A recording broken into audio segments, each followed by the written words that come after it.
Be sure to subscribe to Greedy J or he'll foreclose your house and become your stepdad.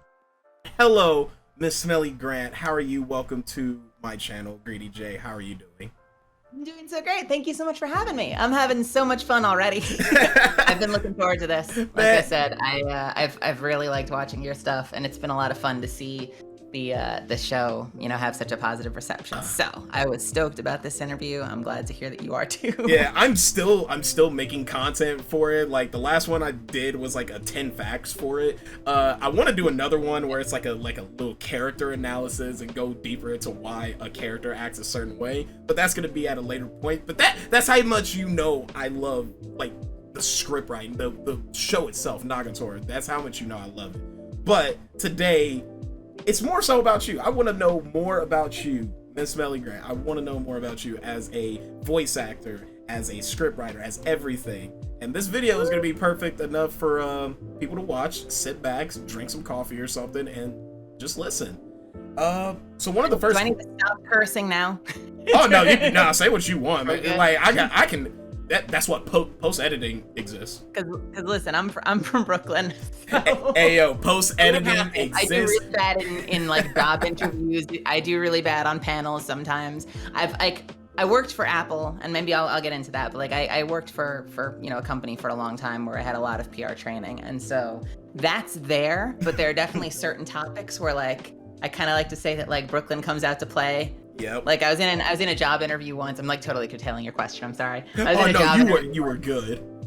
And like I'm like like everything is like clean and like public facing and friendly.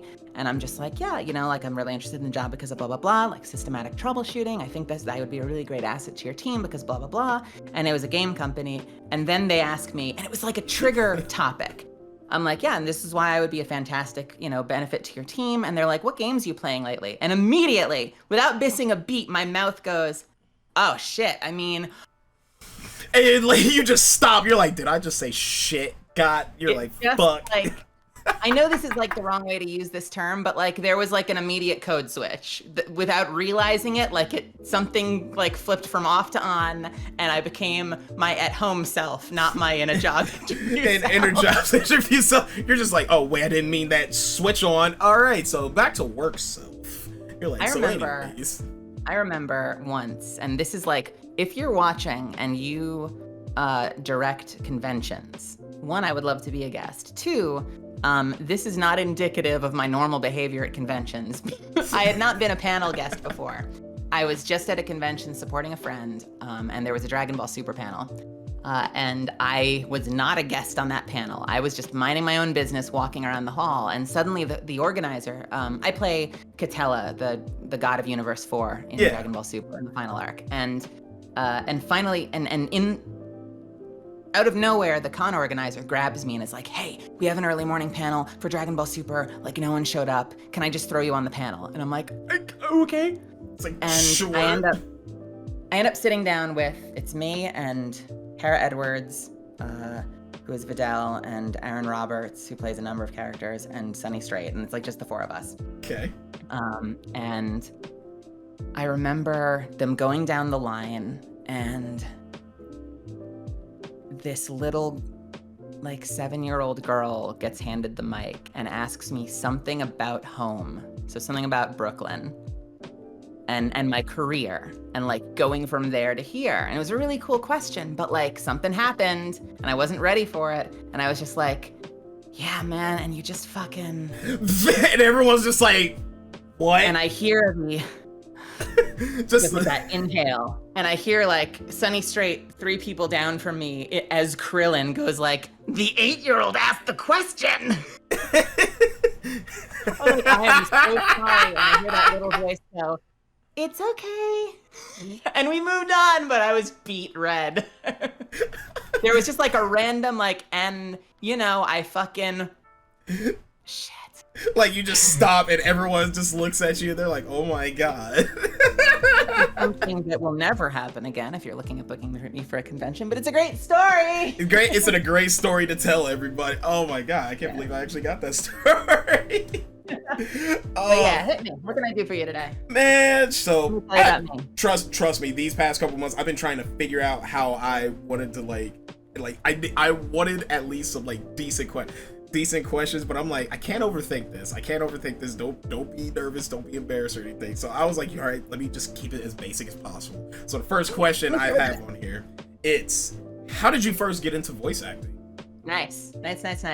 I grew up in New York. My dad was a theater technician.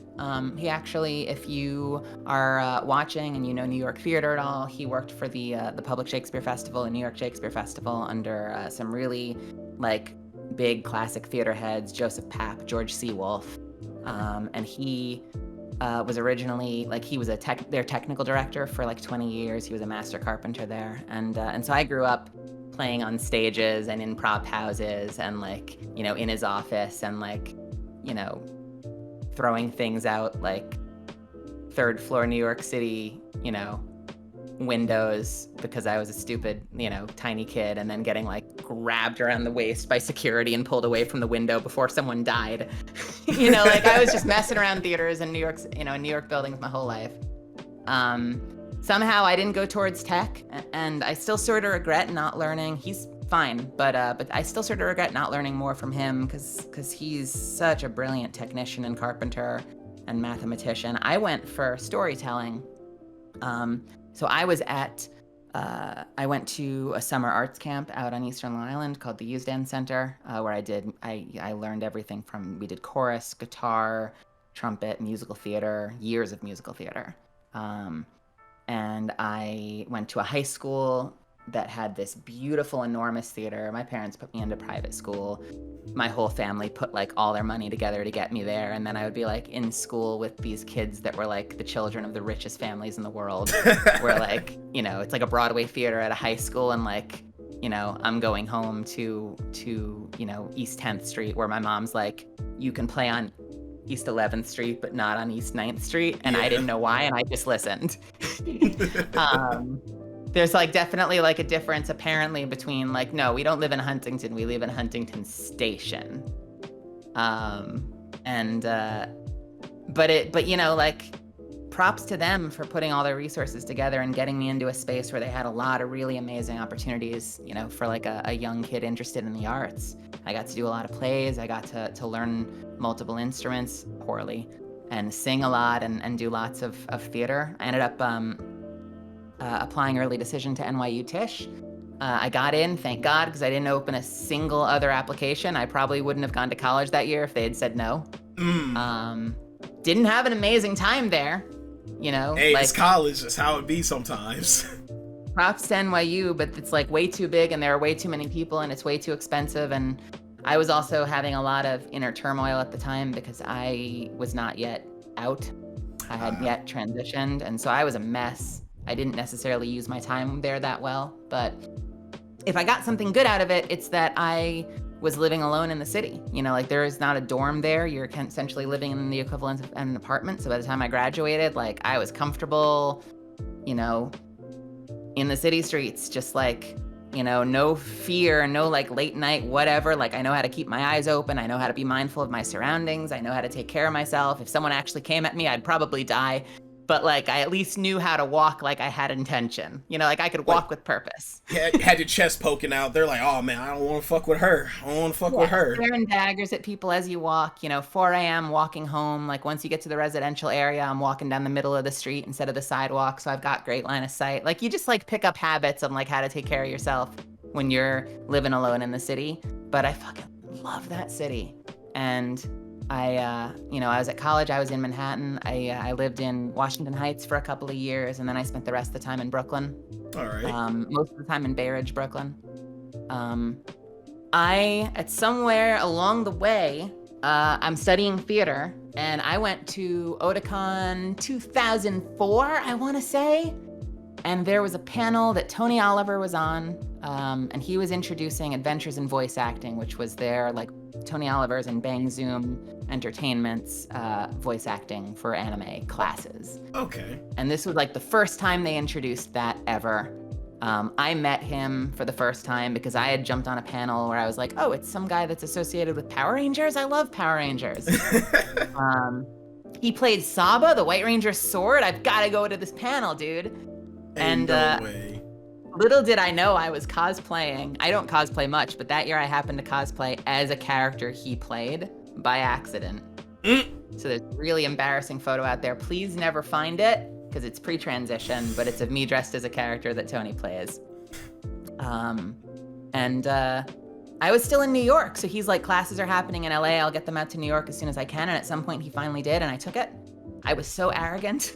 I was like, I'm a theater major. I'm gonna kill this class. The class kicked my ass. I had no idea what I was doing behind a microphone.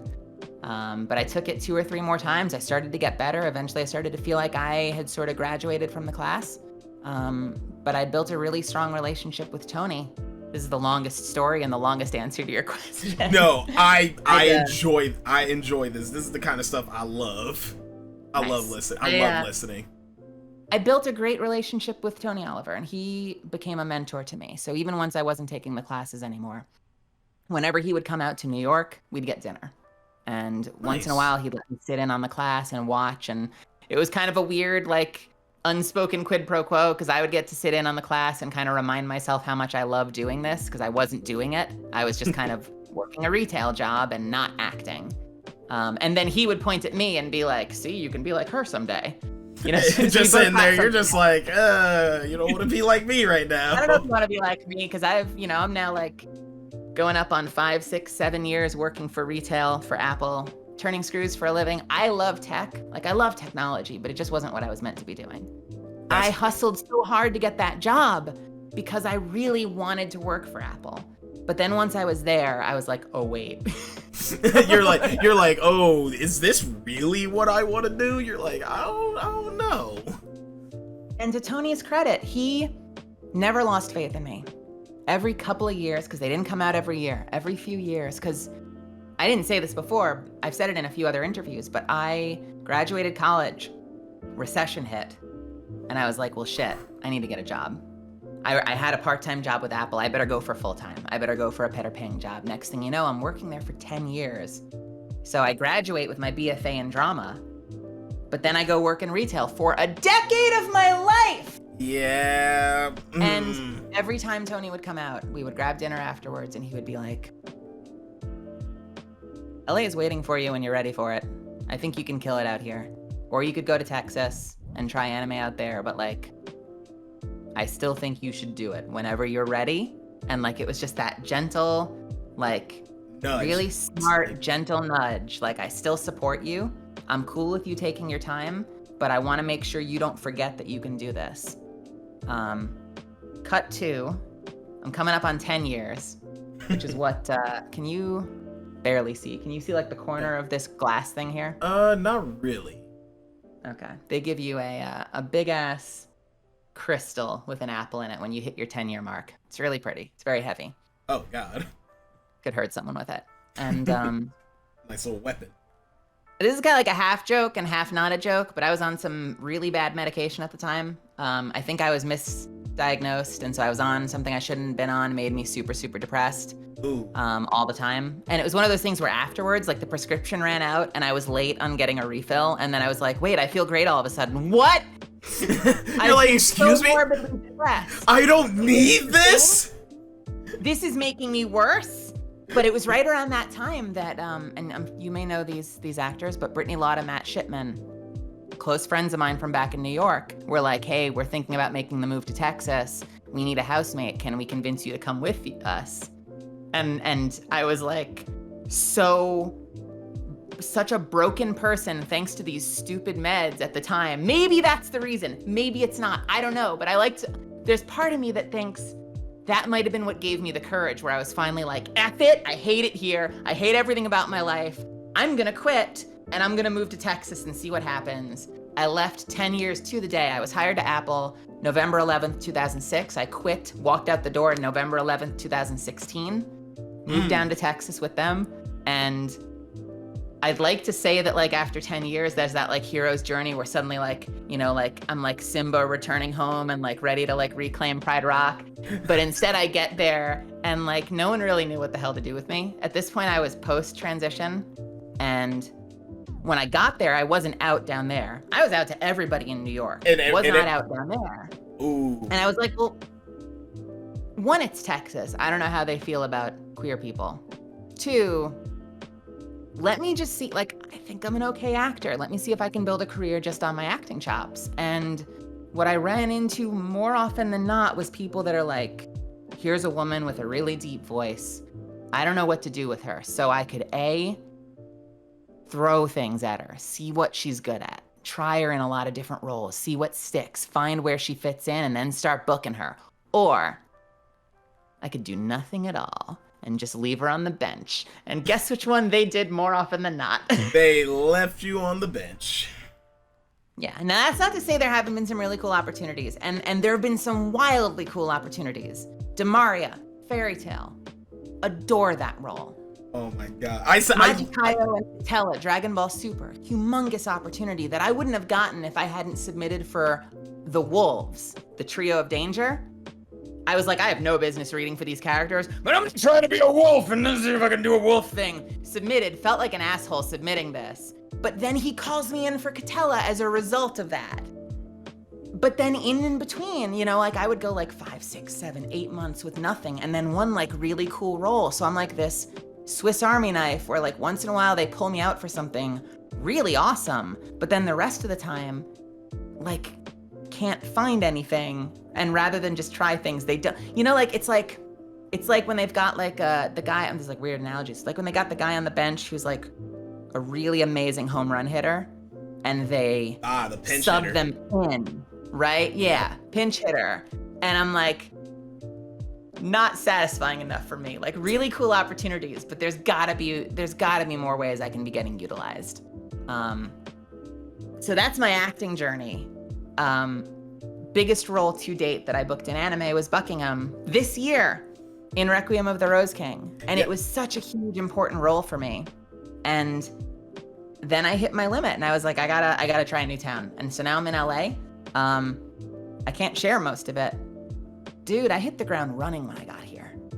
Like, I don't know what changed because I came out back in Texas. I thought like, well, you know, maybe I'll just come out and then maybe if they have a framework for why I sound the way I sound, they can get past it and then start finding stuff. Not really. Not a whole lot. Sometimes, not a whole lot. I'm trying to be grateful, but also honest, you know? No, that's understandable. But for some reason out here, suddenly people seem to want me in the room and I'm like crossing my fingers and like keeping my voice down and my head down because like I know that everything's transient, but there are going to be some cool announcements in the next couple of months and I'm really excited to share them. I don't know. I hope that it stays. I'm like, we got to keep this momentum going, guys. I'm excited. That's my acting career. Writing career, I wrote a machinima for World of Warcraft called Demon Heart. You're welcome to go find it. There's tons of like not like copyright music that shouldn't be in there. It's like the bad old days of like, this is not how copyright works. Oh my god. Because it was YouTube and it was the Wild West. I'm still proud of my writing, but if I were to do it again, I didn't create it. I was just the writer. But if I were to work with them again, I'd be like, you better license this music because like that is not the way to do things. We don't do that way anymore. It's not the Wild West anymore. No. But it was my first taste. And when I got down here, Matt Shipman is also a writer. And when he got down here, he had been practicing for a while. So he hit the ground running and writing, and he was writing from like the first year in. I started developing my skill set because I didn't have anyone teaching me. So I was just like, all right, let me find a show. I noticed that, I know the longest answer ever, I'm so sorry. No, you perfectly fine. Trust me, I'm gonna have fun with post-editing. As in, Good. this is gonna be great for post-editing. Good. We can do like we can go back and forth after this one. But just to kind of wrap up the writing side, I noticed that until a show was dubbed, the subtitles were messy. And then oftentimes after the show is dubbed, they would re-update the subtitles to match the dub. And so I'm like, all right, so let me find a show that hasn't been dubbed yet and has messy subtitles. I watched the video through, I transcribed the whole thing line by line, just going down an Excel spreadsheet.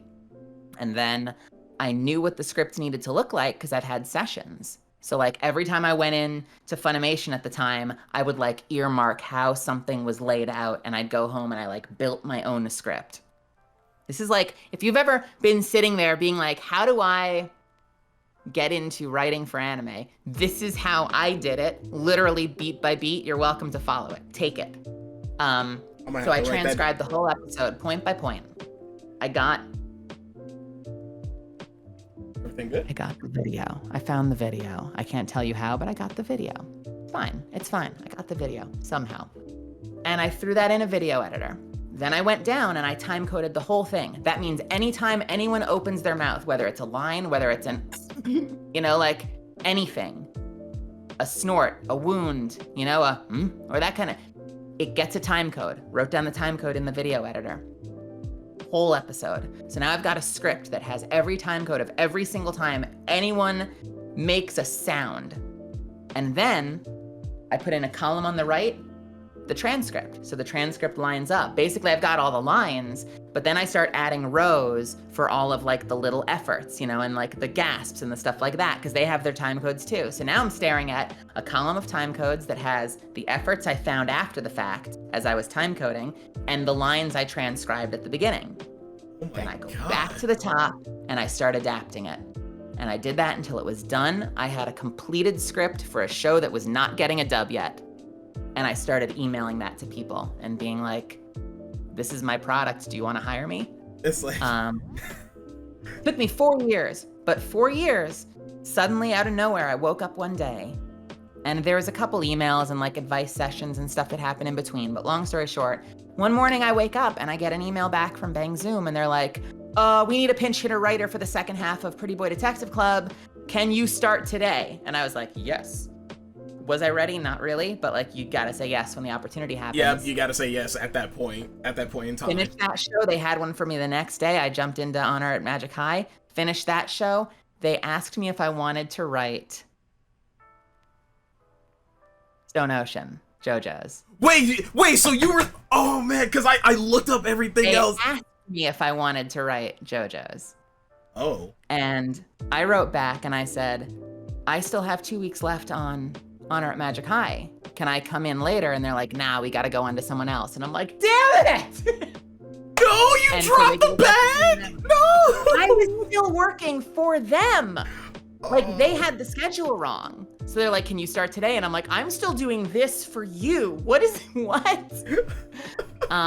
But then sure enough, 2 weeks later, they're like, we've got another show lined up for you. Sorry that JoJo's didn't work out. How do you feel about Nagatoro? And I was like, because I knew that girl from Twitter. Man, she was all over Twitter like a year before. Everyone was like, who's this tan girl with the piercings? Yeah. Like everyone's got to know who this girl is. And my God, the controversy. But I was like, okay, cool. This is a great opportunity. Like jump on it.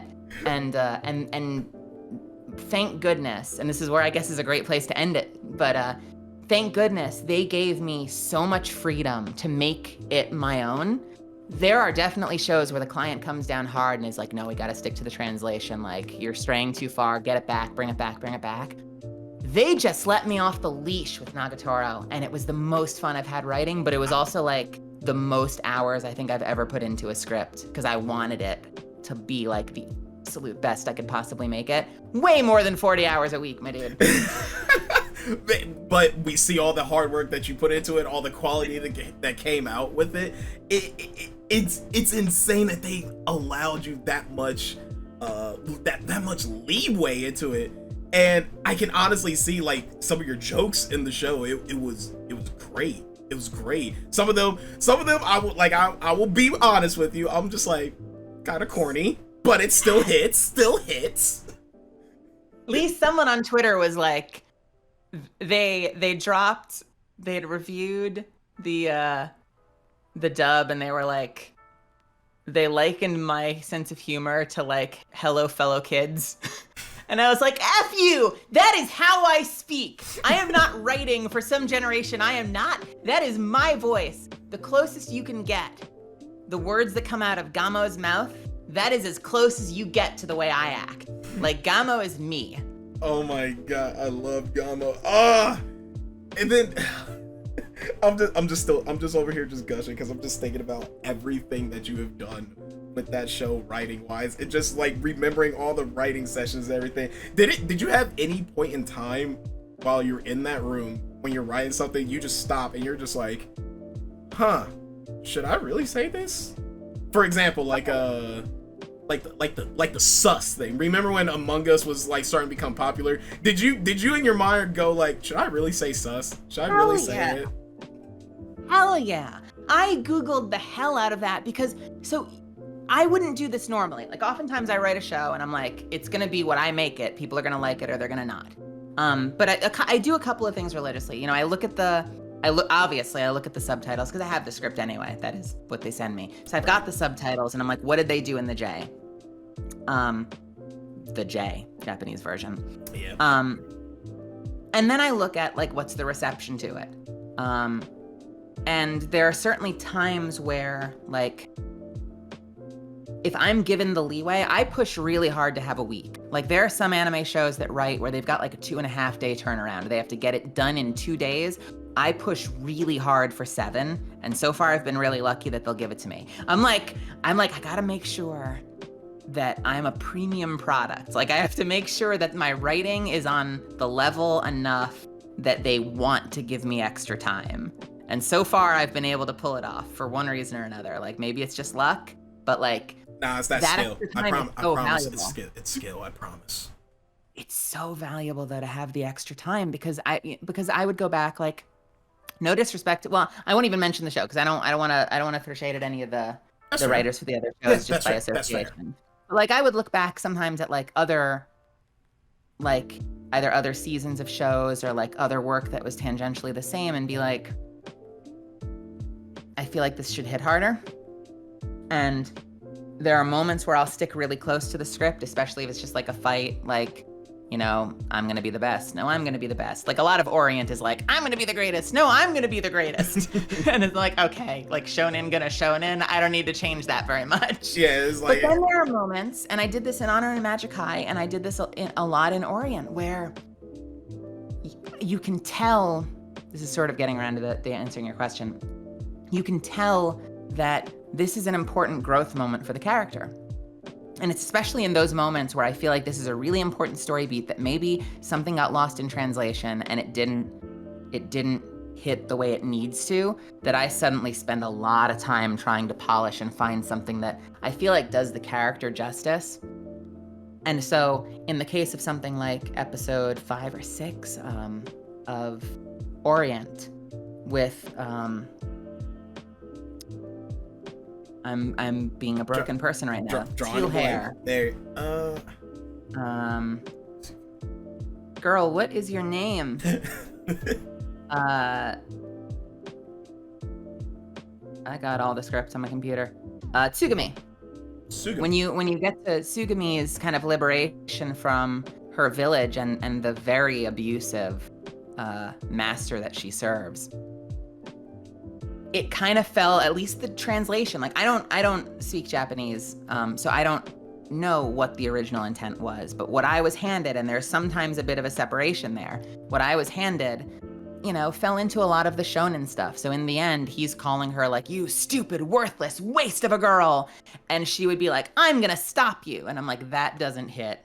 Oh no. That does not have the emotional weight that she deserves if this is her big liberation moment. So, you know, there was at least a moment in there where, you know, he kind of, I call this like his combo breaker insult, because like the writers decided to just use every possible word. It was, I'm guessing every vulgar, disgusting word you could think of to like insult like someone who's like a quote unquote slave. Well, it was, because it's still essentially like PG-13. But, you know, he says, you're nothing but a stupid, weak, useless, worthless waste of a girl. And originally the script was just like, so what? And when it goes to air in English, I had enough mouth flaps to have her say, you don't get to say that to me anymore. And that's like right before she lifts him up and cracks him into the ground and wins her freedom. And like that just felt like such a more fulfilling way for her to take back her agency. And there are moments like that throughout Honor at Magic High School for the cast in there as well, where there are just these moments that you can pay attention. You realize like this is an important growth moment for the character. Like it needs to be it needs to be elevated and it needs to like be worth its screen time. That's a really serious version of the answer. But like with regard to Nagatoro, yeah, absolutely. I would go and see like, what did they do in the J? They use the word sus. I Googled the hell out of that to be like, how do people feel about that? Like, how many people love it? How many people hate it? Like, who am I serving by keeping it in versus taking it out? Because I'm not really attached to it. I don't use that word really myself. Fair enough. But I got a sense that while there were a lot of people that were like, you know, it just goes to show you where a lot of the time when you've got people that don't like dubs, they'll be like, they should just stick to the translation. And then Nagatoro comes around and they use sus in the translation and they're like, well, did you find a different translator? I guess. And it's like, aha. It's like, see, you can't say nothing. Out from under you. Yeah, see? It doesn't always work out for you, does it? But I got an overwhelming sense that more people loved that Nagatoro played with that than didn't. So like, all right, we're keeping sus in, and in fact, I'm gonna double down. And the show uses it twice. I think I used it like 4 times. Yes, if I remember correctly, because the first time is the shock value, because I don't think you've seen it, but like on TikTok and on Twitter, people just memed it. And there's this one meme where like there's a bunch of people in the Discord watching the episode. And then she says sus, and everyone just goes like, Among Us, and like the entire Discord just starts saying it. I know you paused and had kind of like a moment. Yeah, I just like, look, I was just like, Among Us. And you nailed it, by the way. You absolutely nailed it. The first time we got to that first episode, and I'm like, this is the sus moment. Here we go. I have too many flaps. I can't use it. There's no way for me to use it here. Okay, there's gotta be some way to say sus. There is no way to say sus. Shit. So I had her say it in episode 2.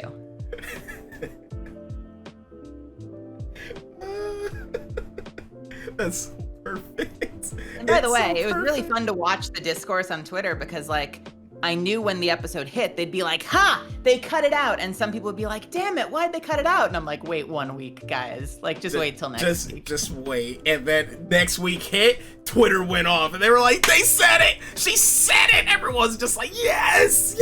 I'm sitting here like, just wait. They're going to be like, we were so angry that they changed it and they added it. And it's like, nah, that episode was written like 5 weeks ago. It's like, nah. It's like, sorry, homie. Y'all really thought that y'all won? You guys didn't.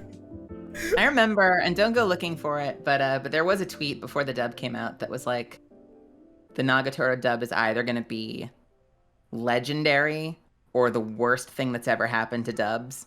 There is no in between. And I remember being like, challenge accepted. I will thread that needle. It will be the worst legend that is. No, like if you check out my my TikTok stuff, when I finished the Japanese dub of reacting to it and stuff, I kind of was just like, I'm waiting for the English dub. And as soon as I heard about the English dub, I was just like, I'm ready for this. And I genuinely just don't understand why, like, to me, I don't understand why people were kind of just like, oh, the English dub is gonna determine if this show literally just dies or it just becomes like this like niche thing. And I'm just like, no, it's way too popular for it to die. It's way too popular. I hope so. But I learned a lot by watching the reception to the original Japanese version as well, because I Freudian slip, the original Japanese version. I'm not sure I softened it that much, but I at least knew going in. I'm like, okay, I'm looking at a lot of reviews of the Japanese version, and the general consensus is that the first episode is rough. She's really mean, and she's mean enough that a lot of people weren't sure they wanted to keep watching. And by the time you get to episode 3, people are like, wait a minute, there might actually be something here. So I don't know if I softened that blow at all, because she has to be mean at the start, because like it's written that way. But I did try to like at least be aware of that so I could create a gradient so it wasn't, I just was really conscious of the fact that more than one person was like, it was hard to keep watching. And I'm like, well, I don't want that to happen in the dub. please let that not happen in the dub. It's more so it comes down, like, for me when I first like watched it, like I always like try to like be jokey about it because I'm just like, oh man, she's really doing all of this. But I think you handled it like perfectly. It wasn't too much, but it wasn't too little, and that's what I always like want to expect out of like a dub. It cannot be too much, but it cannot be too little.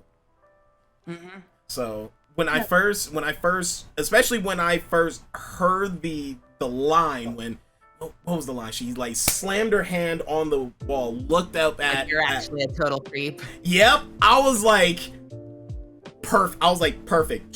I'm like, in my head, I'm like, creep. That's perfect.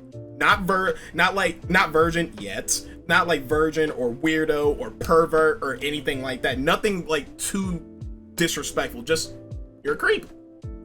And it's just like, oh man, dang, you're calling me a creep. That it's like, wow. So like, I feel like you softened the blow a little bit. I feel like you did. I feel like some of those moments really save it. There are these really like poignant moments at the end of a number of those episodes where like she gets really serious. And I remember being like, okay, I feel like I get what they're going for when she pushes him into the water and he just starts to walk away, and the episode kind of suddenly gets a little serious, and she's like, it's almost like she is just trying to push the limit as much as she possibly can, and then finally realizes that like she can kind of get away with anything, and it makes her uncomfortable. Which is why when he starts to walk away, she's like, okay, hang on, like, why aren't you getting mad at me? Yeah, like, exactly. It was originally funny, but now it's starting to make me feel bad. It's like, wow, I was just doing this to joke around with you, but like, I genuinely think you think I'm a dickhead. I don't want you to think I'm a dickhead. I don't think and I think in the dub, and maybe you correct me if I'm wrong, because like, you know, I'm really close to it, the way that I write it. You know, I'm the writer, so it's very close to me, and so my perception of it is going to be different than someone who's watching it from the outside. But like, okay, episode 1, oh, I hit my knee. Are you okay? Are you okay? My knee hurts a lot now. Episode 1 was not in the dub, to me, didn't feel like the toughest episode, or the toughest moment. It might be episode 3 where they're doing the comedy routine. Yes. And it's 3 or 4, but there's a comedy routine, and in the middle of it, he does the boob grab. That became the most uncomfortable moment because he suddenly becomes very vulnerable, and she feels very guilty. And there's this moment where like, she's so close. She says sorry. And afterwards I'm watching and I'm like, should I have had her say sorry? Was that too much? I don't know. But she says sorry. And then you see her have that moment where she decides to try pushing again, and it's absolutely not what he needs right now. And that is what was the most uncomfortable scene for me to write, I think, because up until now, he was kind of just acting beaten and bullied, and he's just dealing with it. He's just like tanking the damage. But in that moment, he suddenly gets really vulnerable and is like, I don't like this. I don't appreciate, like, he's honest for the first time, and it's like, I don't appreciate you doing that. It's not fun for me. And then that she keeps pushing, and like they did the whole like really tiny pupils, like dead eyes on him. Oh man. Like that's one of those moments where like I forgive her in episode 1 and 2 because she doesn't know the boundaries yet. But episode 3, I think, is the only time that at least for me, it seemed like she pushed the boundaries after knowing the hard line. And like, I really kind of hated that she stepped over that line in that moment. And it feels uncomfortable to me. I don't know if it felt uncomfortable to you. I would have to rewatch it again, but I remember I kind of like was just like, really? Like, I think in one of my reactions to it, I kind of was just like, oh, come on, really? And then have you seen Nanashi's like webcomic versions of it before he started working on the?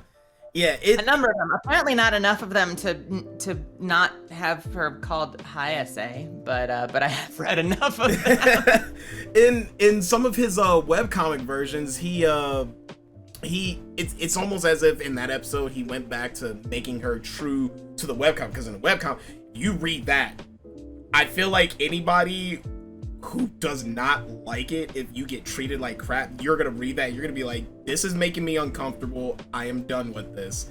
So I feel like that was supposed to be like a callback to that in a way, of her being like, this is really how she is as a person. Yeah. I think episodes 1 and 2, I'm like, this is like not what he needs in his life, was kind of like where I would land. But then by that moment, like that was the first time that I was like, I don't like you right now, actually. Like, actually, I don't like you right now, Nagatoro. And to its credit, it comes back from that, because I gotta say, like, was not expecting the really incredible growth over the course of 12 episodes, and seemingly every episode, I feel like there's growth. And he gets a little more confident, and she gets a little bit kinder. And I feel like a lot of shows like that, there's a tremendous amount of, excuse me, I'm thinking of like here, like, you know, you go back and watch some of the old, like Haruhi Suzumiya shows, and like there'd be a ton of filler, and then a moment like every like 5 episodes or something. I'm making that number up, but like there'd be a moment every 5 episodes where suddenly there's like a poignant like relationship moment. And I feel like to its credit, this show, Nagatoro, has growth every single episode. There's like a little baby step forward, and you can feel it. You know, like it's fun going down in the comments and being people like, you know, like, yeah, senpai's now Chad senpai, like, go senpai. I always just go like, yes, senpai, you're doing it, let's go. I think the you root for him. But the best way I could say it, the magnum opus episode for me that made me just go like, I love senpai as a character, his development and everything, is the episode when they went to the festival and he finally basically called her out on her shit and was just like, okay, what are you talking about? What do you exactly want to do? Why do you keep asking you want to do this? And it pushes her into this corner that he's just like, I'm in charge now because I understand the situation now. And I guess she didn't like that. She doesn't like Nami. That encounter. Yeah. but yeah, that's one of those few moments where he's like, okay, no, you're uncomfortable by this too. You're just on the offensive. So let me put you on the defensive and see how you handle it. Yeah, I agree with you. That's a really great episode. It was a solid episode, and I really, really enjoyed it and loved it. But all right, hit me. All right, let's hit you up with another question, because I have like. I'll try to be faster. I'm very passionate about this, so I can talk forever about this show. Oh, I know you can, and that's why I wanted to do this with you. Like, being like the only reason, like I couldn't get someone who's just like, oh yeah, no, I'm just working on this episode, you know, yeah, this, that. I'm like, no, like I love this show. I need someone who loves it as much as I do. Like, I need that. So one of the questions I actually written down in regards to like you know, for you personally as like a voice actor, what would you do if your voice gave out and you had to like record? Like, say for instance, on a day you wake up, you're like, oh my god, my voice is gone, I have to record in like 3 hours. Like, what would you do? Try to reschedule. It's not always possible, but you know, if you're first of all, you got to back up, and because you've got to do everything you can to take care of your voice. And one of the most important ways to take care of your voice when you've been using it a lot is to not use it. You know, like water helps, tea helps, you know, throat syrup helps, but the best way to heal and straw phonation helps. That's there's a method that a lot of voice actors swear by where blowing through a small straw actually can help equalize your vocal cords, because a lot of the time the damage, and I'm not an expert in this, comes down to it being swollen, so it's uneven, so it kind of starts to perpetuate the damage. And there are things you can do to sort of even it out and get it operating better. But the main way you heal is by not using it. And so a lot of actors working in video games, myself included, or Dragon Ball Super, you will, you know, if it's a lot of screaming, you try to schedule it on a Friday. You don't talk to anyone on Saturday and Sunday, you know, or you try to book your sessions apart. You know, the last thing you want to do is have a big screamy session on Monday and then another session on Tuesday. Like, you want to give yourself a day off if you can. Right. Give yourself as much time in between. But, you know, if you wake up sick and it's scratchy, I like to wake up really early for my sessions. I try to wake up about 3 hours before I need to leave. Like, I wake up early. Oof. And so I might text the agent early and say, like, here's a heads up. I'm going to take a shower. I'm going to do some warm-ups, but I'm letting you know now in case we need to reschedule it. And if you can push it to another day, awesome. If you can't, It's like, you know, you do the best you can. There are definitely I can't name any off the top of my head. I don't know if I have any, but there are definitely episodes of shows out there where, like, the actor was sick that day and they sound a little different. You know, they're a little more nasal, they're a little more scratchy. voice is a little bit deeper than usual. You're like, hey, I gotta notice that. You do the best you can. You know, you take pauses, you're gargling cough syrup between takes. Poor Aaron Dismuke blew his voice out a month or two ago, and in the worst cases, like in his case, you know, has had to be replaced on a number of titles briefly, and he's going to come back as soon as he's healthy again. Hopefully he is right now. But you know, sometimes if you literally can't do it and it's a simuldub, then they've got to find someone to fill in. You know, and maybe they'll get you back in and they'll re-record you for the DVD release. Hey, that's still something. That's how I look at it. It's still something. Yeah. So let's see. A little Nagatoro question. Oh yeah, this is actually a good one I wrote down because I was like, I wonder. So, if you could change any part of the Nagatoro script for any episode to make it better for any reason, which one would it be? Which episode? If I would go back and redo my work? If like, after it's all came out, you watch everything and you're just like, oh wow, this X episode did not hit as much as I thought it should. I should have said this instead of this. Ooh. Do you have one? I'm trying to think which one it was, because there was one where I was just like, but I was just like, I accept it. Here's an interesting answer, actually. I think that if I were to go back, well, okay, first off, I would not call her Hayase. And believe me, I did everything I could.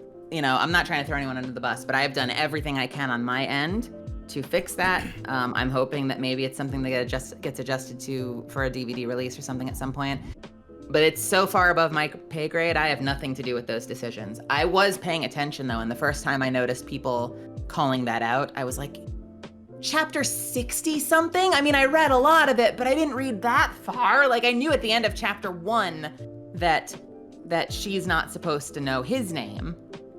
And originally we had talked about using his name. And I pushed back on that because I was like, no, in the manga chapter, she specifically refuses it. And so I pushed back on that and we got that changed. So it was just senpai. But nobody caught. For whatever reason, you know, maybe it's because they don't say it. It's only like once you get to chapter 60 something that he, you know, if you're reading for the first time, he's like, I don't know Nagatoro's first name. And as a reader, you're like, oh, I guess he doesn't. You know, like I don't know if there've been a lot of moments where he's straight up said he doesn't know her name. It like just isn't dealt with. So I feel so bad about missing that. And the first thing I did was send them all the time codes in all the episodes. So they have a grid of everywhere they need to go back and fix that if they decide to. And it's, you know, not up to me.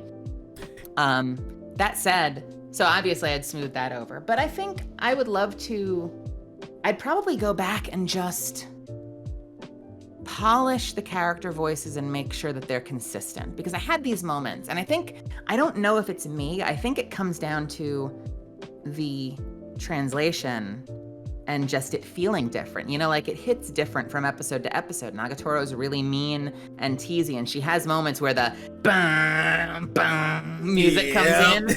It really gets on him.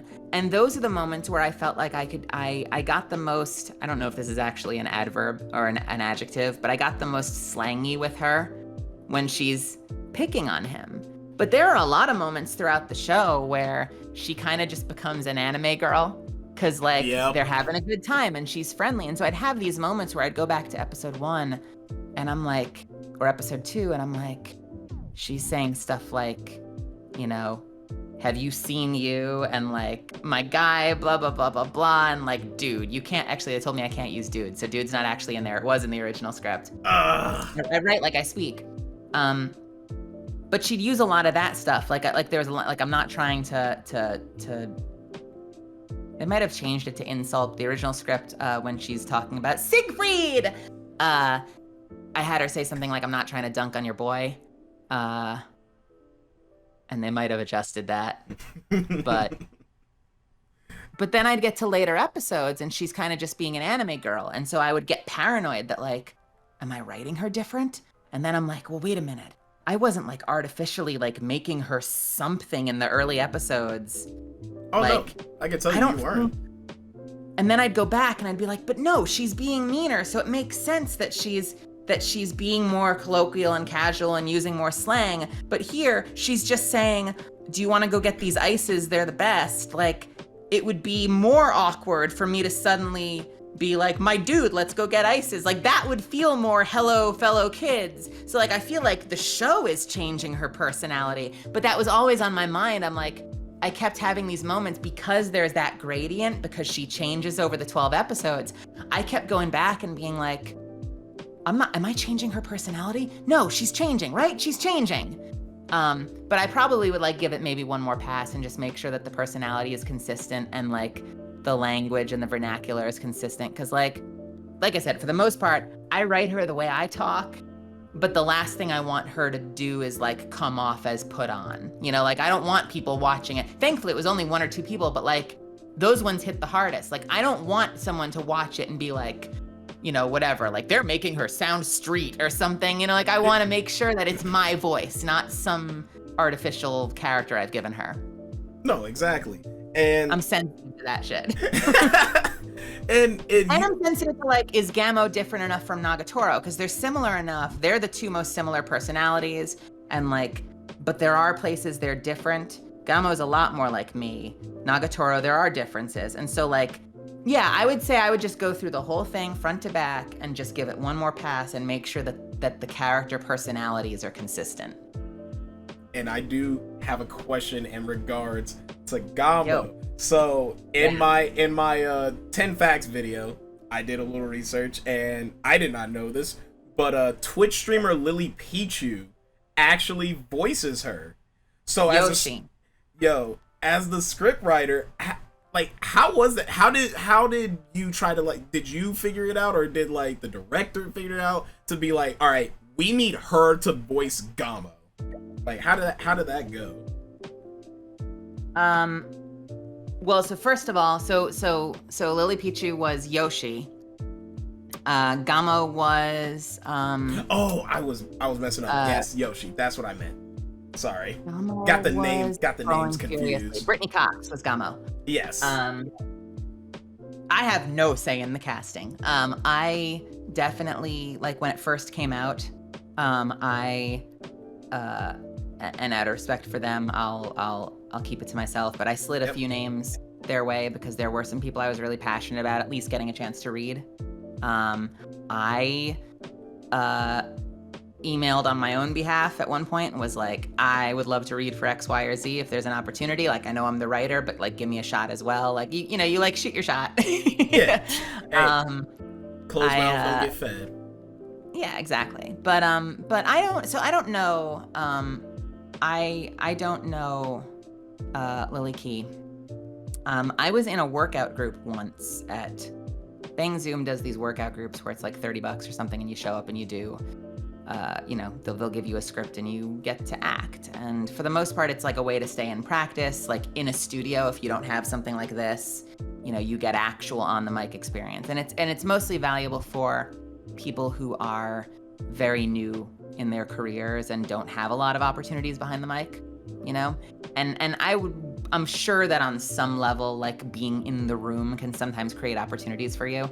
I don't think it's primarily meant to be a way that, like, you get in front of casting or anything. It's mostly a way for you to, like, keep your tool sharp.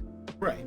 But I've been in a workout group that Lily Key was in. So while I don't know her, I definitely know, I get the impression that there's been interest in doing voice acting for anime. So that's cool to see that, like, even though she streams predominantly, that there's interest in doing it and that she's been given that opportunity. I don't know what went into let's give Lily Yoshi, because like you always have your head cast, or you're like, who would be good for this, and you're like, the canon cast in your head. Yeah, you know, sometimes it's limited by like to get away from who's in what market, because some people just wouldn't be viable because they're like living in Texas. You know, you'd be like, okay, so we're looking at the president, so like that could be like a Colleen Clinkenbeard, that could be like a, you know, who knows, like Allegra Clark, you know, like, oh, Gamo, that could be, you know, Brittany Cox was a great option, or that could be Erica Mendez, you know, like, and so Yoshi, I'm like, okay, so there's like Michelle Marie is great at Gremlins, and there, you know, and there are a couple of other actors in the area who are amazing at Gremlin characters. Lily did not cross my mind, but she was friggin' fantastic at it. That's what everyone on Twitter everywhere was saying. Everyone's like, Lily killed it as Yoshi. Everyone's like, she killed it. Yoshi and Gamo were my two favorite characters to write. To me, they're like Beavis and Butthead. They are like the perfect team, and I loved writing their banter because, and I know you know this, I changed Yoshi so much for the dub. But I wanted to preserve what she represented, which was like this ultimate sidekick character to Gamo. But I also like things that can get you in trouble, but like, you know, with the purists. But like, yeah, I thought it was boring. I thought it worked on the page. On the page, having that background character that's like, hands, his lunch, hungry. You know, like, it works on the page. Because you're mostly just reading Gamo's lines, and you sort of gloss over Yoshi because she's Yoshi. She sort of has that like, oh shit. I always forget this name, and it's a deep cut reference. So not everyone that watches this will know. But she's Lacey from Pootie Tang. Basically. I've watched Pootie Tang. I know what you're talking about. She's the character that hangs out with Chris Rock's character, and he's going like, man, it is hot outside. It is hot today, man. It is so hot. Man, you could cook an egg on the sidewalk. And then after like a minute of him ranting, Lacey leans over and goes, yeah, and it's hot too. It's the best way I would like to call that is like, it's like ad-libbing in a song. Like, you're saying a whole bunch of stuff, you say one thing, and boom, out of nowhere you hear the ad-lib, just repeat it. And it's the same thing, and they play that in the movie where he's like, yeah, and it's hard to get into this club too. And then, you know, Chris Rock's character's like, I just said that. And he's like, yeah, no, but I'm saying it's also hot out here. And he's like, that is what I said. And like, I got a lot of Lacey vibes from Yoshi, so like, I sort of riffed on that a little bit, and I'm like, okay, so she's got to be the ultimate follower, so maybe she'll say things that are the same as repeating, but like, instead of just saying like, hands, you know, what are similar things that mean the same thing? I know, right? He is, though. Like, those kinds of things that like sort of make it feel a little bit more organic. Make her feel like she's her own person. Yeah, like, and she's essentially agreeing, but she's agreeing in her own voice. But then I sort of like started to go off the rails a little bit, and then like, and this is where like the Lacey energy starts to come in, and I'm like, well, what if she's also stupid? Because like, she isn't that bright. You know that from the manga, because she pulls the whole like fusion dance joke. Yes. And that's from the manga, that's not me. So I'm like, okay, so she's the ultimate groupie, and she's also kind of stupid. So that's where you start to get like, I think my favorite line that I wrote in the entire show was in episode 6, The Fantasy, where they turn into succubi and they start bullying Senpai. I think I know what you're talking about. Says, no sane woman would ever date you. And then Yoshi says, and neither would I. I remember that. A lot of moments like, you know, where they'll be like, that's what you get. Gamma's like, that's what you get for trusting a cat girl. And then Yoshi hits you with, I love cats. Like, I just started to give her complete like non sequiturs that have nothing to do with anything. I think the dumbest one I probably put in, and I probably go back and change it because it's It's a little too dumb. I was feeling myself a little bit for this line, and I think this was like, we went too far. Was one of the first meetings where, so clearly they know that Nagatoro's told them that like he eats lunch in the art room. He's like a total loner. So they come in and she's like, so this must be that loner's lunch I've heard so much about. And I had Yoshi say, your lunch has no friends.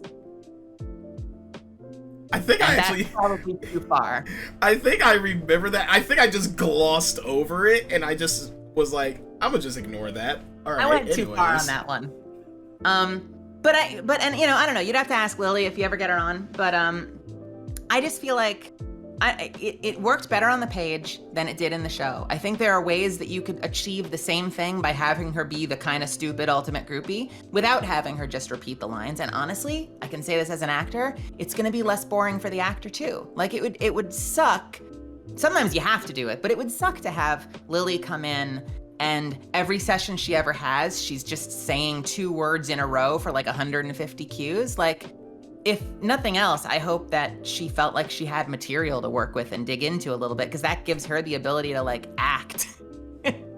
Allows her to spread her, there we go, stretch out a little bit. Allows her to basically spread her wings and really show off the skills that she has as a voice actor. And I don't think that we missed with the character. I think that it still hit what the character represents. And honestly, like, they were all approved by the client, so the client felt the same. Yep. You can't disagree with the client, especially if the client is just like, oh yeah, no, this is what you got to do. That's what you got to do. That's what gets lost a lot in the sort of reductive discourse around like subs versus dubs. There's a lot like, how did they let the writer say that? Like, I can't believe that they let them get away with that. And oftentimes it's like, dude, the Japanese crew approved it. Like, they read it, they said yes to it. So it's not just like, why did they hire this writer? Like, don't they realize what they're doing? It's like, yes, they do. And they're signing and they're rubber stamping it. So if it doesn't vibe with what you want out of the show, because there are certainly shows like that get really fundamentally changed from the J to the English. And if that doesn't land with you, cool. Like, I have shows that I won't name, but I've got shows that I only watch in Japanese. I mostly watch dubs, but for whatever reason, sometimes I can articulate it, sometimes I can't. There are shows that I can only watch in Japanese because it just hits in a way that is different from the dub. And I'll have arguments with people where they're like, no, I love the dub, I think it's perfect. And I'm like, okay, so that's weird. It's interesting that like whatever that dub is giving you, I'm not getting that from it, but I am getting it from the J, so I watch it in the J. And that's just about, that could just be about preference, taste. It could just be a matter of taste. It's like, how much pepper do you want on your food, or something like that. It's like, for whatever reason, this hits me in an emotional way, whereas that one doesn't. And it's okay to not like what we're throwing down. Like, yeah, I just want to make sure you feel something. So even if you don't like my writing, as long as you feel something, if you have a powerful opinion about it, and as long as I know that I wasn't half-assing it, that like, even if you hated that line, that was a line I put love into, then like, that's not my fault then. Then it's just not for you. And that's cool. You go find something you like. All right. So all right. So this will probably be one of the last questions. Then we'll get into, I got 3 fun questions for you. How many questions did you write? Because I don't want to abort all your questions. Oh, no. These were just like questions that like I wrote them down and I'm like, all right, what could I ask her? And like, basically I was just like, I don't want to like do too many, like, cause I cherish your time. I cherish your time, and I want to do a rapid fire at the end. We can knock out the rest of the list, and I'll try to be like not the most talkative person in the world, but yeah, whatever you need. This is one question on which I do not mind you going in deep detail about, because I genuinely actually felt bad when the whole backlash happened, because it was crazy. It was crazy on TikTok, on Twitter and everything. So like, how did you and your team like react to the backlash about the English dub casting? Like, how did you guys, like, even though you're a script writer, obviously, like with the voice actors and everything, you're close with them. How did you like how did you and your team like react? Did you guys just randomly one day got on social media and you were like, what the fuck is going on? Well, I should start by saying that this is still kind of like mid whatever this perma COVID we're in is. So like no one's in the building at Bang Zoom. I was in Texas at the time, so I don't have a lot of insight into what happened in the offices at Bang Zoom or at Crunchyroll. But I'm sure as you saw, like, the cast and the crew, like we all did our best to kind of like circle the wagons and to support Kimberly and to kind of push back and fight back as much as possible. I'm not that active on Twitter, so I retweeted. I kind of just signal boosted her and other people that shared their voices, like Bill Butts and Zena Robinson. Yep. And kind of just like elevated their, what they were saying about it, because there's an extent to which like I need to get involved and an extent to which that I can't get involved, because like I want to make sure that like that if she's speaking for herself or if other POC actors and writers in the community who have a platform are speaking, like there's a tough balance, dude, between like I want to elevate them and signal boost their platform, but like also it shouldn't have to just be on them. So like there's a bit of navigation in terms of like I think we all just did our best to like circle the wagons and fight back in whichever way felt appropriate for us, given who we are. Right. The bad, not to put a damper on the whole conversation, but like the frustrating thing about it is that like it wasn't surprising, because like people be racist. Yeah. And if it's not there happening with Kimberly, like I've seen it happen a dozen times for Inaris Quinones. I've seen it happen with Laura Stahl, and it really sucks that it's predictable, So we kind of hang on for dear life and support any way that we can. Like for me, because I'm kind of an introvert, I tend to reach out privately and I'll message people and be like, how are you doing? Can I do something for you? I'm not the voice to like, spit fire on Twitter about it, because it's just not who I am. But like I'll reach out personally and check in and see if there's anything that I can do. I'll retweet people who have the sensibility to be that person. Like Kieran Strange will like fire salvos and I'm like, cool, I'll retweet that. But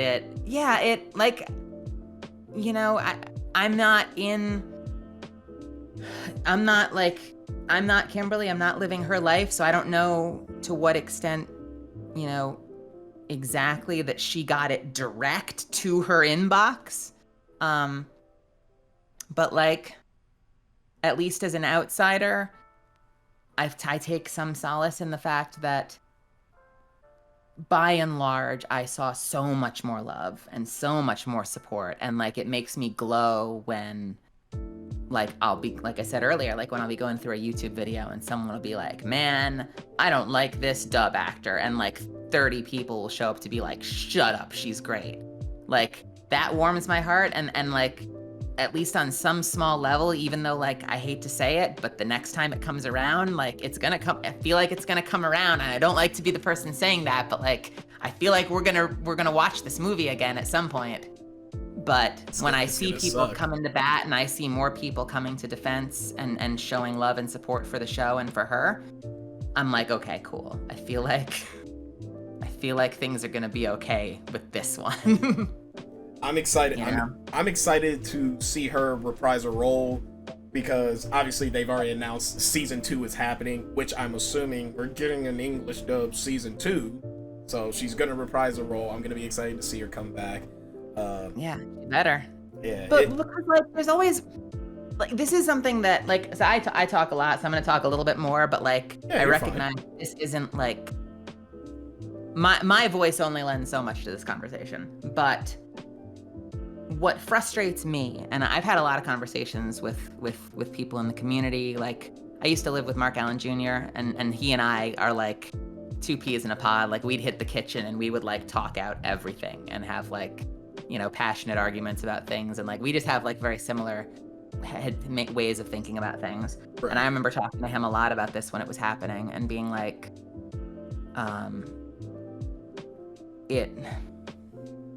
the positive and the negative can take away from like what's really worth celebrating sometimes. So like when I'm like rapidly Googling to make sure I don't like misquote the shows.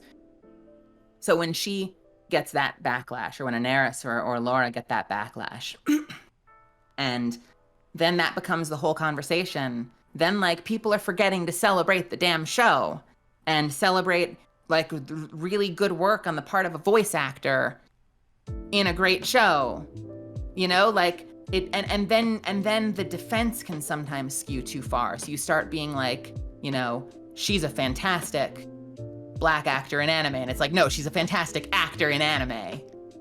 And it can happen in the positive too. Like I remember talking to Mark, and this is his story, not mine. This is all secondhand, but like when he booked a lead opposite Danny Chambers in Day I Became a God, there were a lot of conversations that were like, yes, 2 Black VAs as leads in our anime, this is amazing.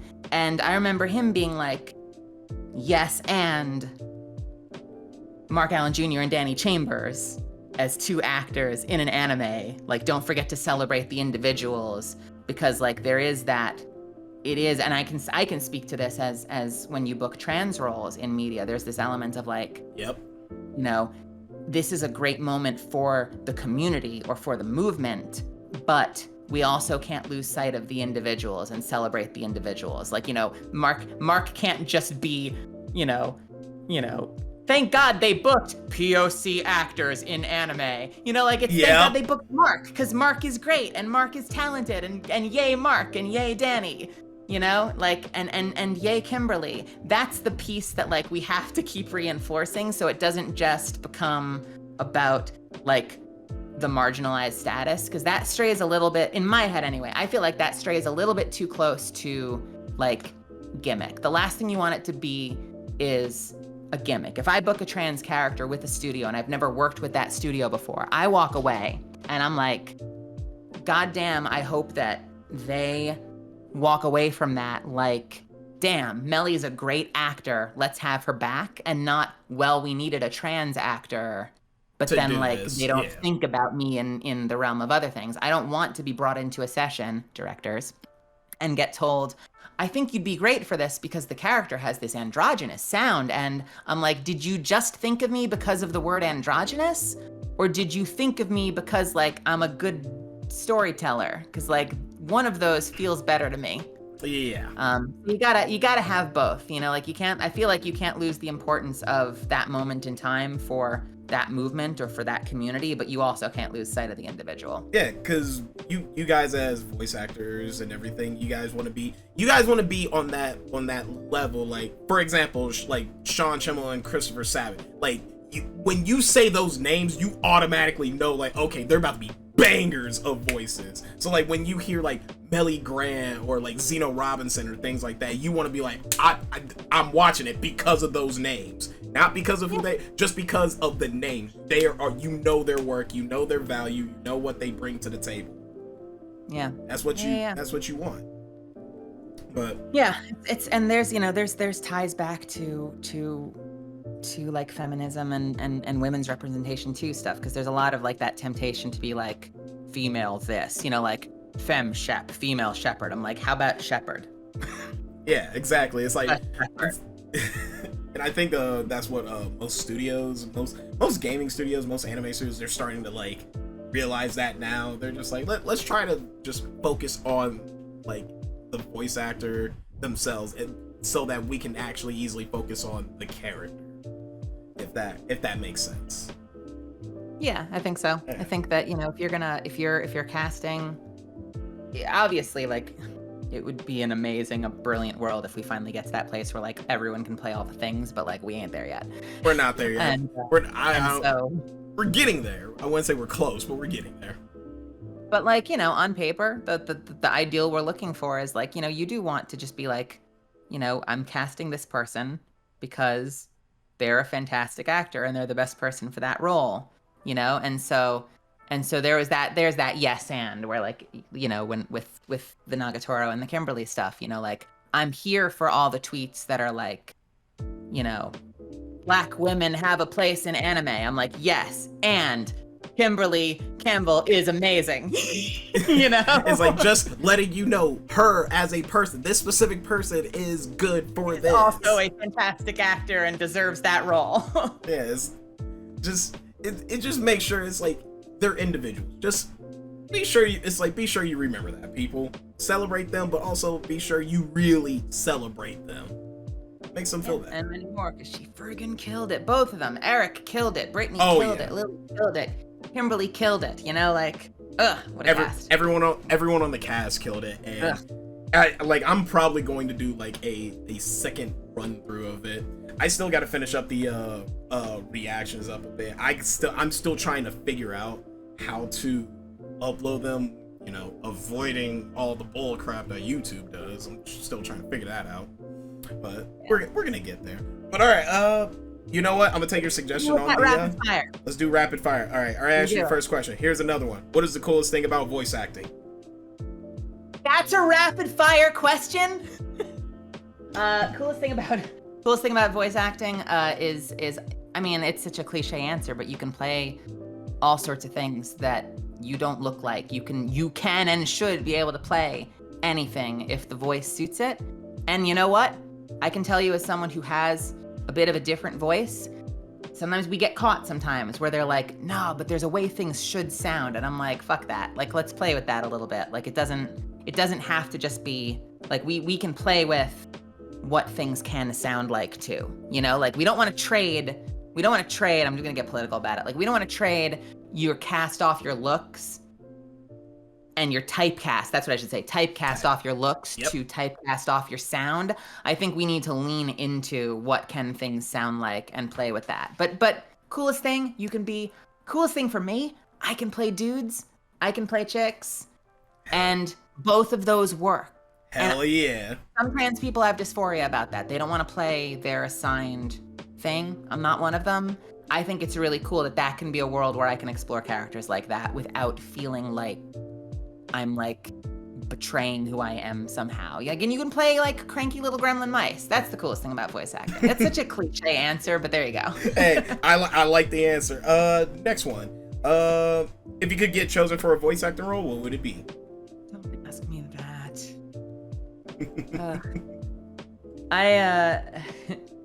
Well, I'm not tuned in enough to stuff that hasn't happened yet, but like, it's just those worlds where like, there are roles that already existed that I idolize. Like anything Romy Park plays.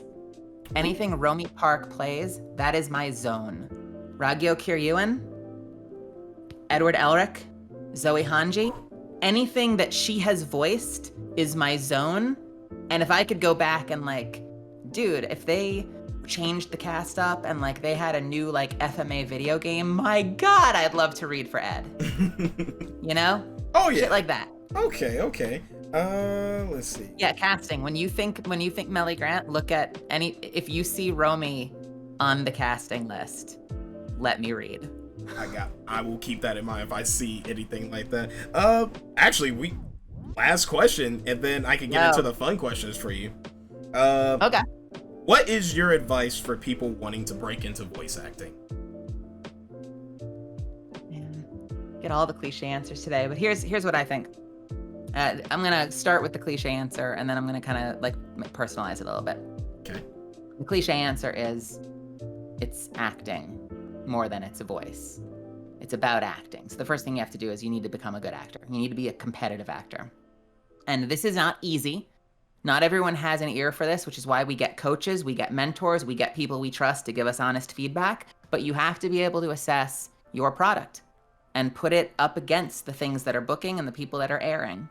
This is a business answer. You want to find like the beginner questions? There are a lot of people answering those questions. This is what I think is a great next step for people who think that they're not booking for whatever reason and they're struggling and they don't know what they're doing wrong. Gotta be honest about how competitive you are with the stuff that's booking. And first and foremost, you need to be a competitive actor and a competitive storyteller. Right. It's not always just about finding a really pretty melody. It's about acting and reacting and breath. and thought and the grit behind the text. And for me, breath is very important to finding a character. I know I'm often a softer actor in a lot of my roles than, I in a lot of roles I do more of a film read where I allow myself to breathe and I play more intimate characters, because for me, breath is kind of like the window to the character's soul and their heart. But it starts by telling compelling stories and by living in that moment and acting and reacting. It's not just about finding a sound or emulating something that you've seen before and I think I kind of sound like J. Michael Tatum, so I'll just do my J. Michael Tatum voice. I've been there. When I first started, I had transitioned, and I know this is not rapid fire, I'm an asshole. You're asking rapid fire questions that are big questions. I had transitioned, and this is a very real, this is gonna be a pretty real answer. I was like, I don't know how to play a girl. I used to take classes and I would always grab Simone the Digger. I would grab Edward Elric. I would grab friggin' Naruto. And then suddenly I'm coming to Texas and I'm like, I don't know how to play a female character. So I looked around at actors that I thought did things I could do. Wendy Powell, Stephanie Young, Colleen Clinkenbeard, Zelda Williams. I sound a lot like Zelda Williams. I could play Kuvira. Hey. She is iconic. I would definitely play it for the off-brand video game if they ever let me. And I had a phase where I was almost impersonating. I'd be like, oh, this is a Stephanie Young, welcome to Briggs kind of a role. So Meli Grant does Stephanie Young, does this audition, and what do you know? I didn't book it. And I've booked more as I've kind of figured out cool, so I sound like them. When I do guy voices, I know I sound a little bit like Todd. I know I sound a little bit like Vic. I know I sound a little bit like some of those actors. And that's a great jumping off point, but then the next level is okay, but who am I? And what's my version of that? And get past what the voice has to sound like. Forget about the voice. It's your voice. Focus on the story and focus on the reacting. And the moment. If you're living in that moment, you're gonna tell a more compelling story. I do a lot of shit sometimes where I'll close my eyes and I'll breathe and I'll prep myself and I'll put myself in that moment, and then I'll fuck up the line because I'm not looking at the words because my eyes are closed. But I can, if I need to get there emotionally in order to then find the moment. I can't just put on a voice. That's not how I operate. That's fair. All right. Next. All right. So after that, that's all the questions I have. We are getting into the fun questions. I got three fun questions, and we are good. All right. So the first one. You are at a restaurant and order a steak with mashed potatoes and veggies, the whole works. The waiter gives you an option to choose the chef who will make it. Who do you choose and why? Vinsmoke Sanji from One Piece, Soma Yukihira from Food Wars, or Tonio Trussardi from JoJo's Bizarre Adventure Diamond is Unbreakable? Who do you choose to make that meal? Look, I do not watch enough anime to answer some of these questions, but I'm gonna go with Sanji, and I'll tell you why. Ooh. I just recently played the kid version of Yonji, Vinsmoke Yonji, and I was a Cliff Chapin plays the adult version. I play the kid, so I'm like a kid Cliff. If you could hear me as young Bakugo, I don't know, I'm here for it. I was so mean to Sanji. I kicked the crap out of him over 5 episodes. I feel like I owe it to him to honor his passion and let him cook, just as penance. You know what? Fair enough. I'll take that as an answer. All right. So, second question.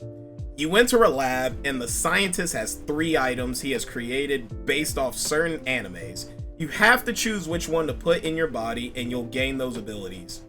And why would you pick that? 1, a devil fruit, but you don't know which devil fruit. Oh, shit. A syringe that will turn you into a titan, or a syringe that will give you a nin ability. You don't get to choose which nin type it is. Okay, look, not I'm not taking the syringe because there's no guarantee that there's going to be a Titan shifter anywhere near me. I might take that syringe and I'm just like a brain dead monster for the rest of my life until someone cuts my neck open. Right? So that's that's a bad bet. I don't like that bet. We saw what happened to, spoilers. Yeah. Yeah. I don't know enough about the different devil fruit. I know the stretchy one. Oh, the gum fruit. Gum fruit, and I know the one that the first villain uses that like makes her perfect. Right? She becomes like perfect, young, beautiful. Yep. I forget which fruit that was. Is that also gum? What does she take? I thought that was just her ability. I will have to look it up. I thought it was her ability. It's been a while since I watched that One Piece episode. Alvida uses the smooth fruit, or the slip fruit to become like perfect and flawless. But there's a lot of other ones and I don't know them. So I'm gonna say this. I gotta go with Nen because I've seen enhancers work. I've seen transmuters and conjurers work, and there are a lot of really powerful specialists. I don't think I have seen a Nen user that is not ridiculously overpowered, so I'm not sure there's a wrong answer there. Fair enough. All right. If I had to pick though, like if I could like tip the scales, I feel like I'd probably just go enhancer. Like I'm a passionate person. Like I've got fiery energy. So I feel like I probably have more of that like not Vunjin. What's his the Phantom Troop member that looks like Blanca? Oh, I know who you're talking about. He got packed up. He got buried in the dirt by Karapika. I know. I forgot. Know. But I got that, like I relate to that. That like, I'm just here to have fun. F it. I'm gonna go in. You guys hang back. That like Vegeta, Goku, like, nah, this fight is mine. I'll tell you when I need help. That would be where I would be tipping the scales towards. Nice. All right. Last fun one. You get hit by Truck-kun and are reincarnated into one of these animes. Which one do you choose to reincarnate in and why? Sword Art Online, My Hero Academia, or JoJo's Bizarre Adventure? No. I haven't gone through Sword Art, but like, can't you die randomly in that? If you're in the game. How secure are they in that game? I don't think they're that secure. Pretty much in the first season, once they're trapped in the game, like they die in the game, they die in real life. So if they get killed by like a level 1 NPC, they're just dead. I don't like that, especially because like I think through like the MMO standpoint, like you'll get like that. You show up a little late, and like a high level ganker like takes you out in a PvP zone. Like that's not fun. Oh man, I love My Hero so much. This is like things things you shouldn't say because you never know who's watching. But like I've got no filter. But like when I first got down here, my absolute dream was to find a place in My Hero Academia and to find a place in Attack on Titan. Attack on Titan more than any other show I wanted to find a place in, and it has not happened, I'm afraid. I'm kind of like processing that, and I'm like, I'm grieving and moving on. I love My Hero, and I did play the president of the Public Hero Commission. Yep, I've seen that. I want a mask. I really hope at some point I get to come back as a hero or a villain. I don't know who it would be. There's gotta be some amazing, like, tough, intense lady out there that I can play that I'd be good for. So I would love to live in that world. But you can be born with a quirk where it's like, I can shoot fire out of my hands. Wow, really? I can fly. What's your quirk? My ears are square. And that's the whole ass quirk. So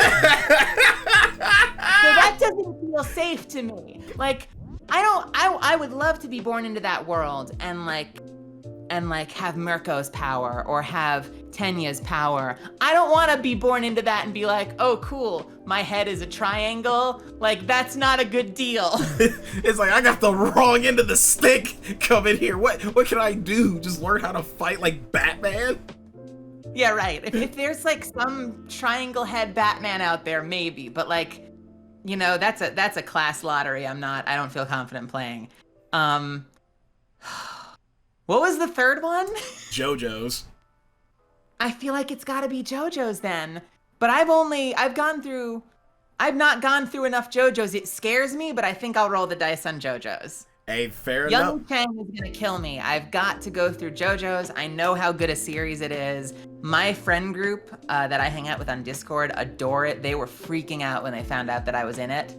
I have got to watch it at some point. I hope that was a good pick. If I die on day 2, I'm a little worried. Nah, so for JoJo's, I think it will be fine. You better make sure you get hit with an arrow, or you better make sure you're just born with a stand, or you're fucked. Yeah, I need a really good stand. I want a stand that like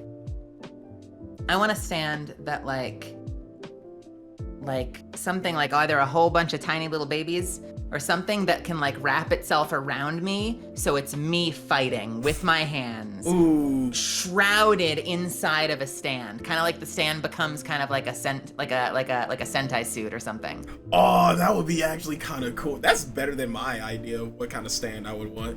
I would want a stand that just like evolves, like how Koichi's is. I want a stand that just evolves. I can just be like, oh, it's got enough experience, it's gonna evolve. And it just keeps evolving and becoming stronger and stronger. You get that Darwin, X-Men Darwin energy. Oh. Except like the Darwin that should have gone on to be used to create the Sentinels instead of Mystique, because it makes no sense that they would use shape-changing to create adaptation. It should have been Darwin. Why did Darwin die? That made no sense. It's like Darwin should have never died. Why did y'all treat him like this? This is bullshit.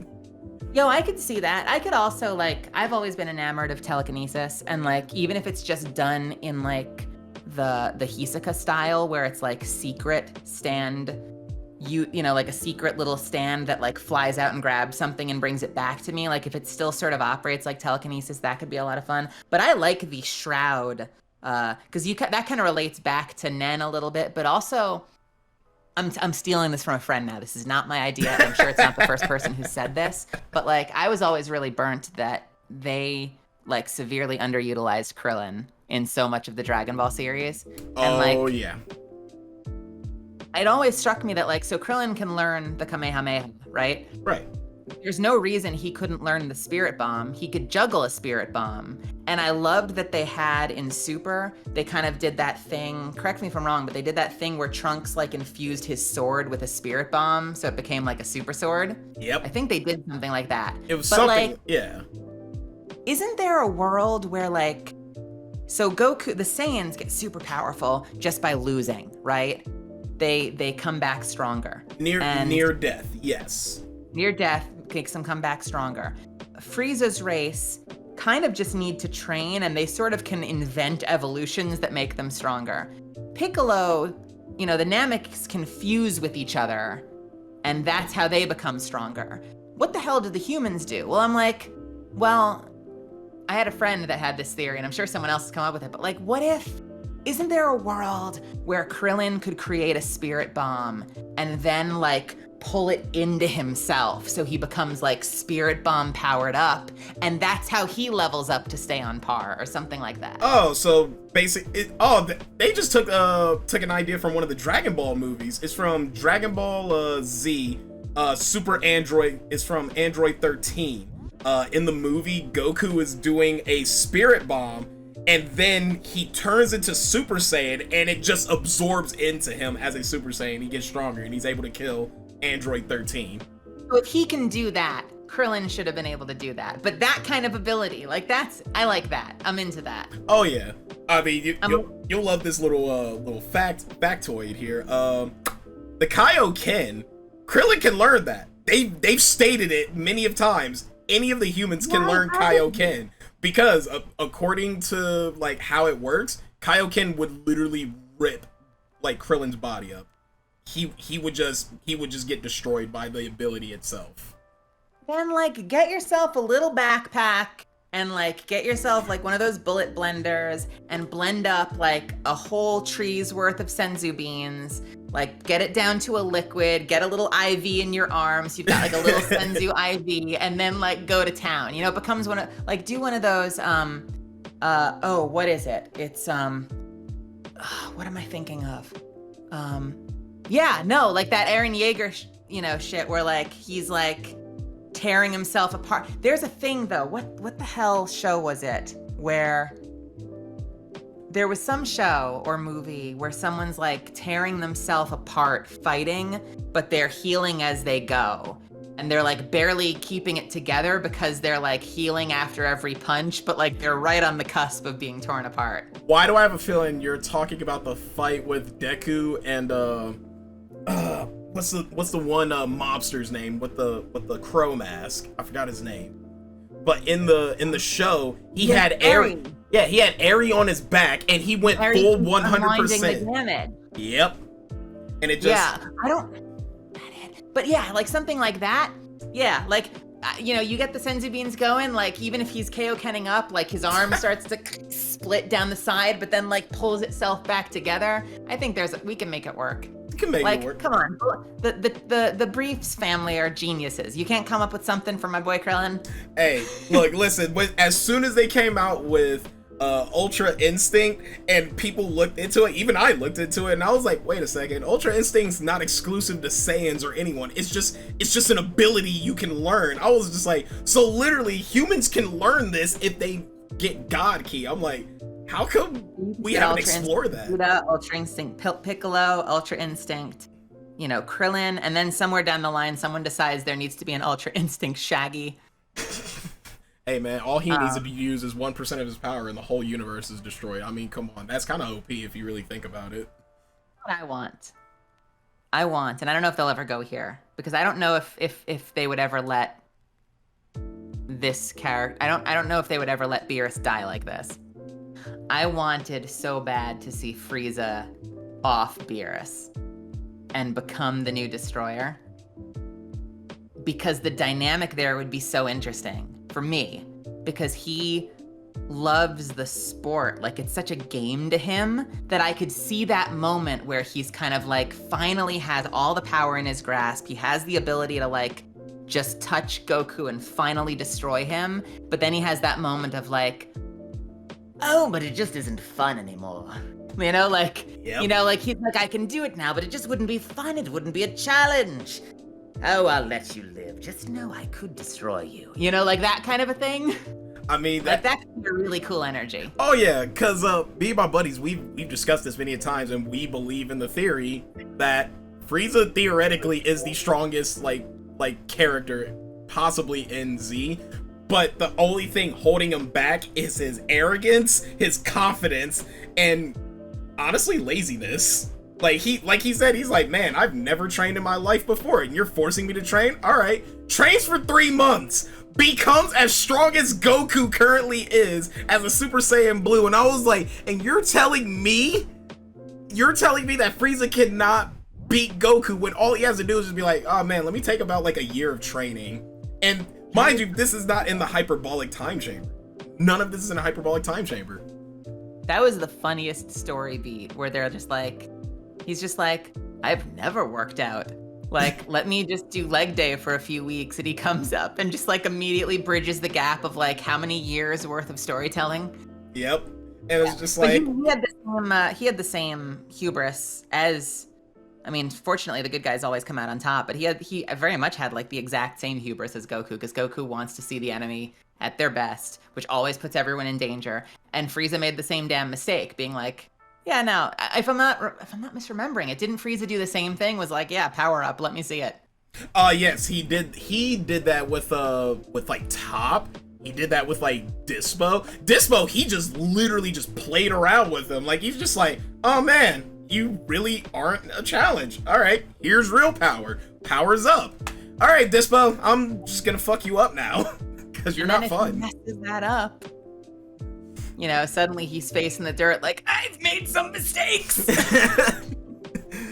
Also, too, I don't know if they actually like confirmed it or not. This will probably be the last thing too, so I don't want to keep taking up your time. But last thing, did they have they confirmed yet if Frieza knew how to sense energy? Because throughout the entire Tournament of Power, he just egged on everybody. And when Top finally became a god of destruction, he still egged it on. It was just like, what's up? You're not gonna do nothing. I'll still beat you. I'm like, he is stronger than you, Frieza. Can you not sense this? I would have to go back and look because when we were in the Frieza saga, they deliberately had the Scouters. That was like the big advantage that the Z Squad had on them. So I'd have to go back, because if there's a place where that happens, the only place I can think of would be during like the Battle of the God, not Battle of the Gods, but the Resurrection F arc. Like, would be the only place that I could see him showing up and being like, guess what I've learned? Yeah, I think if I remember correctly, in Resurrection of Ev, he kind of was just like, as soon as Goku turned Super Saiyan Blue, he was just kind of like, oh, what the heck? You have blue hair now? He's like, all right, cool, I guess. Well, a cursory Google search says that in fact, and now I gotta go back and watch it and see it for myself. Yep. A cursory Google search would suggest that exactly when I thought during his during his after his resurrection, gained the ability to sense godly ki after training following his first resurrection, as he could sense Goku's power in Super Saiyan Blue. Oh, okay, so he can sense God ki, but he just can't sense energy? I don't know. Huh. I'm very fascinated. Yeah, now I'm fascinated. Now I need to look that up on my own time. I need to look it up. Yeah. But he was able to sense, apparently he was able to sense that he was able to sense the power in Broly as well. I'd have to go back and watch that as well. Oh yeah. Okay then. Well then, that is it for today. Thank you. We did it! Yeah, we did it! I finally got to talk with you on this. Thank you so much for coming on and like speaking with me. Do you have any last things you want to say? I very much appreciate you having me. Like I said, it's been a joy watching your watch throughs. I'm really glad that we were able to connect on Twitter and hit it off. This has been a lot of fun. I got this is so weird. So since I got to LA, this is gonna be like the stupidest vague tweet in like video form ever. Since I got to LA, I've like weirdly hit the ground running on a number of different things, but none of them are out. So I got like nothing to plug other than to say I'm starting writing a new show today. I've got probably like a small handful of really cool announcements coming in the next handful of months. So just keep an eye on twitter.com/melazand. There are going to be announcements. I just have absolutely none today. I'm excited. See, you got me excited. Like I'm gonna keep a lookout. I'm gonna keep looking at your Twitter. I'm gonna be like, she's gonna say something. She's gonna say something on her Twitter, and I'm ready for it. We got a couple of pretty cool things coming. I'm really stoked. I'm excited. Thank you so much. I'm just happy, honestly. Like I'm just happy. It sounds like such a depressing thing to say, but I'm just happy that I'm starting to collaborate with people that seem to want me in the room.